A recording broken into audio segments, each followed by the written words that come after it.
ఓం శ్రీ గురుభ్యో నమః. ఎక్కడ భగవన్నామ సంకీర్తనం జరుగుతుందో అదే వైకుంఠం. బాబా తన భక్తులను త్రికరణ శుద్ధిగా ఉండమనేవారు. మీరు మనస్సు, వాక్కు, కర్మ అనే 3 క్రియలను ఏకం చేసుకొని త్రికరణ శుద్ధిగా మెలగండి. అంటే మీరు చేసే పని పవిత్రంగా, ధర్మంగా ఉండాలి. అదే కర్మయోగం. మీరు మాట్లాడే ప్రతి మాట ఉపయోగపడేదిగా ఉండాలి. అదే భక్తి యోగం. ఈ రెంటిని క్రోడీకరించి ఆచరించే విధంగా మనస్సుని నడుపుకోవడం అనేదే జ్ఞానయోగం. ఇది షిరిడి సాయిబాబా భక్తులకు ఉపదేశించినటువంటి సందేశం. చిన్న ఉపోద్ఘాతం.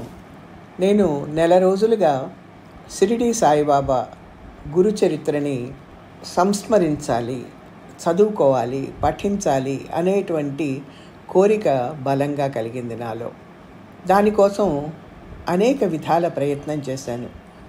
ఆరోగ్యం, ఓపిక అన్నీ సమకూరితే ఉద్గ్రంథాన్ని చదవడానికి పూనుకోవాలనుకున్నాను. కానీ అనుకోకుండా నేను 20 సంవత్సరాల క్రితం శివంలో సత్యసాయిబాబా వారి గ్రంథాలయంలో షిరిడి సాయిబాబా గురించినటువంటి ఒక గ్రంథం ద్వారకామాయి అనేటువంటి శీర్షికతో నాకు లభ్యమైంది.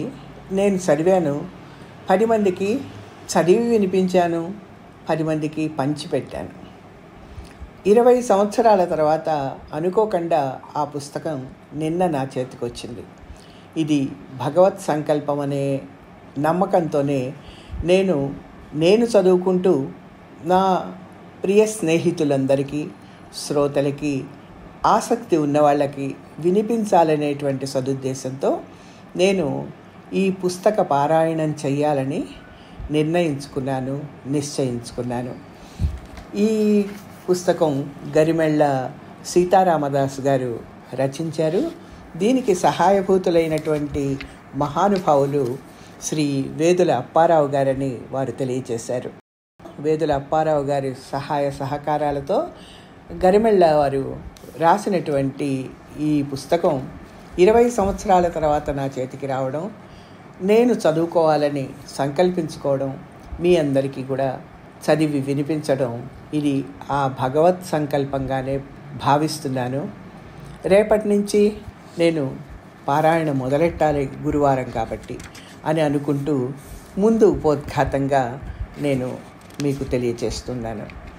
ఆసక్తి ఉన్నవాళ్ళు భక్తిపూర్వకంగా దీన్ని ఆదరిస్తారనేటువంటి, మీరు కూడా దాన్ని మననం చేసుకొని స్మరించుకుంటారని ఆ సమర్థ సద్గురు సచ్చిదానంద సాయినాథ మహారాజు యొక్క సుప్రసన్న వీక్షణాలు భక్తులందరి మీద ప్రసరిస్తాయని కోరుకుంటూ నేను ప్రారంభిస్తున్నాను.